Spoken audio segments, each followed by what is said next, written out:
रामचरितमानस में आप दर्शन करते हैं कि सुंदरकांड में गोस्वामी तुलसीदास जी ने कहा कि काम क्रोध मद लोभ सब नाथ नरक के पंथ। काम, क्रोध, लोभ, मोह ये नरक के द्वार है। लोभ का रास्ता सीधा नरक को जाता है। रास्ते में कोई डाइवर्जन है ही नहीं, कोई मोड़ है ही नहीं। लोभ जीटी रोड है जो सीधी नरक पे जाकर के समाप्त होती है। और जब हम सकाम भक्ति करते हैं या सकाम कोई सत्कर्म करते हैं तो उसमें कुछ न कुछ अंश लोभ का विद्यमान रहता ही है। हमारी एक मनोकामना पूर्ण हो गई तो दूसरी कामना का लोभ संवरण हो जाता है। सकाम भक्ति का सबसे बड़ा नुकसान ये है कि ये लोभ वृत्ति को जन्म देती है। सकाम भक्ति लोभ वृत्ति की जन्मदात्री है। और रामचरितमानस के इसी सुंदरकांड में ही स्पष्ट रूप से कह दिया गया है कि गुण सागर नागर जो हो अल्प लोभ भल काई न को। आप कितने ही गुणों के सागर हो जाएं, कितने गुणवान हो जाएं, कितने बुद्धिमान हो जाएं, यदि आप में अल्प मात्रा में भी लोभ आ गया तो इसे कोई भला नहीं कहेगा। तो सकाम कर्म जो हैं वे लोभ को जन्म देते ही हैं।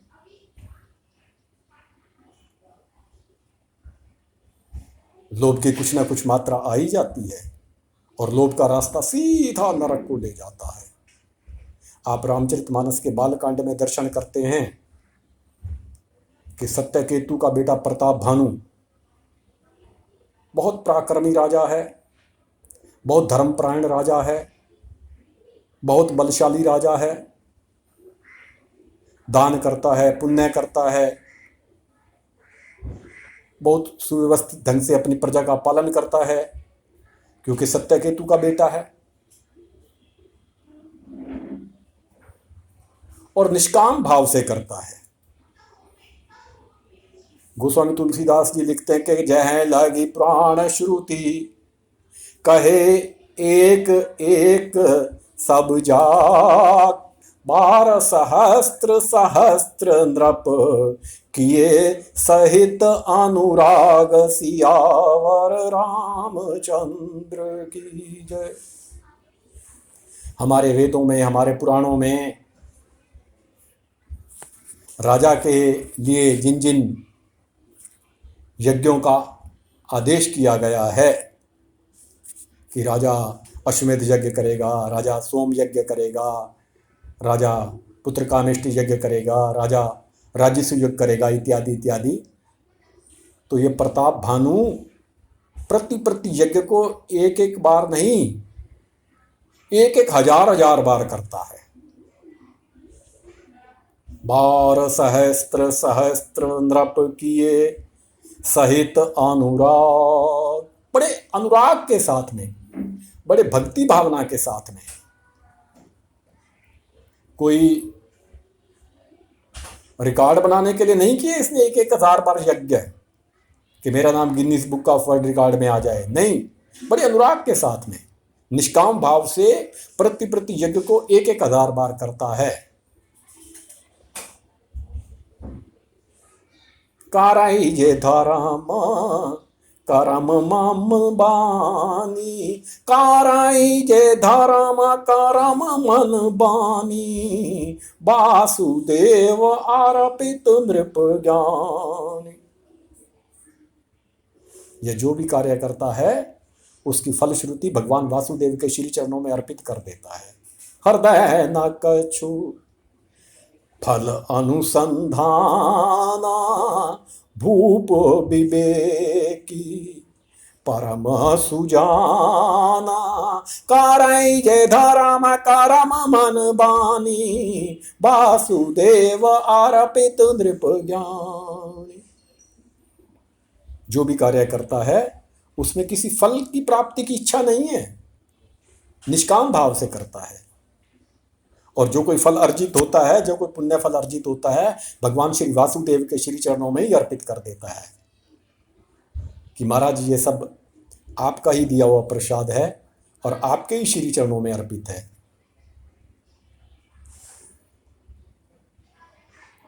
हम कलिमल ग्रस्त जीव हैं, हम कहाँ अनुष्ठान कर सकते हैं, कहाँ भगवत भक्ति कर सकते हैं, कहाँ दान पुण्य कर सकते हैं। ये तो परमात्मा की अहेतु की कृपा हम पर होती है कि परमात्मा हमसे ये सत्कर्म करवा लेता है, वरना हम कलिमल ग्रसित जीव ऐसे ऐसे सत्कर्म कहाँ कर सकते हैं। तो जब भी कोई हमारे हाथ से कोई सत्कर्म हो जाए, कोई पुण्य हो जाए, तो को परमात्मा ये तेरी कृपा है, ये तेरी कृपा के फलस्वरूप ही हमने यह सेवा कार्य किया है और इससे जो भी पुण्य फल अर्जित हो वह तेरे ही श्री चरणों में अर्पित है। मैं बहुधा जब कथा करता हूं तो कहा करता हूं कि इस घोर कली काल में किसी की हिम्मत नहीं जो भगवत कथा में आ पाए।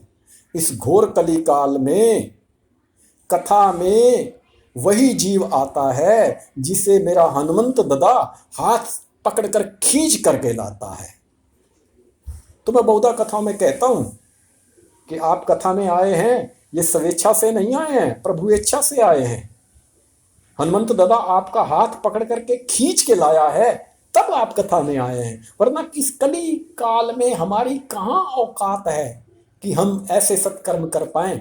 ये तो परमात्मा की कृपा का ही प्रतिफल है कि हमसे कुछ परमात्मा अपना सत्कर्म करवा लेता है। तो प्रताप भानु भी जो भी सत्कर्म करता है वो निष्काम भाव से करता है, वासुदेव अर्पित नृप ज्ञानी। उसकी फलश्रुति भगवान श्री वासुदेव के श्री चरणों में अर्पित कर देता है।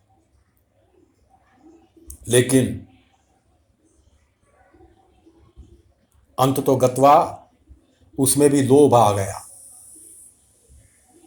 इतना प्रतापी राजा था, इतना बलशाली राजा था, इतना बड़ा राज्य था उसका, लेकिन वो भी लोभी हो गया और कपट मुनि से वर मांगता है। कपट मुनि प्रसन्न हो गए तो उनसे वर मांगता है कि महाराज मुझे आप वर दो कि इस पूरी पृथ्वी पर 100 कल्प तक मेरा राज्य हो जाए, निष्कंटक राज्य हो जाए, मेरा कोई शत्रु भी ना हो। 100 कल्प तक इस पृथ्वी पर मैं अकेला राज्य करूं। सुंदरकांड में तो कहा गया कि अल्प लोभ भल कहिए न को। कोई अल्प लोभ भी आप में आ गया तो भलाई नहीं है, लेकिन यहां अल्प लोभ नहीं आया, यहां अपार लोभ आ गया कि मैं पूरी पृथ्वी का निष्कंटक राजा बन जाऊं और 100 कल्प तक इस पृथ्वी पर राज्य करूं। और ये लोभ, जैसे मैंने आपको बतलाया कि ये सीधा नरक का द्वार है और उसका भी पतन हो गया। लोभ के कारण अगले जन्म में उसे राक्षस बनना पड़ा और वो प्रताप भानु अगले जन्म में रावण बनता है। तो हम यदि सकाम भक्ति करते हैं, कोई ना कोई कामना करते हैं, तो अंत तो गत्वा लोभ को जन्म देती ही है और लोभ नरक का द्वार है।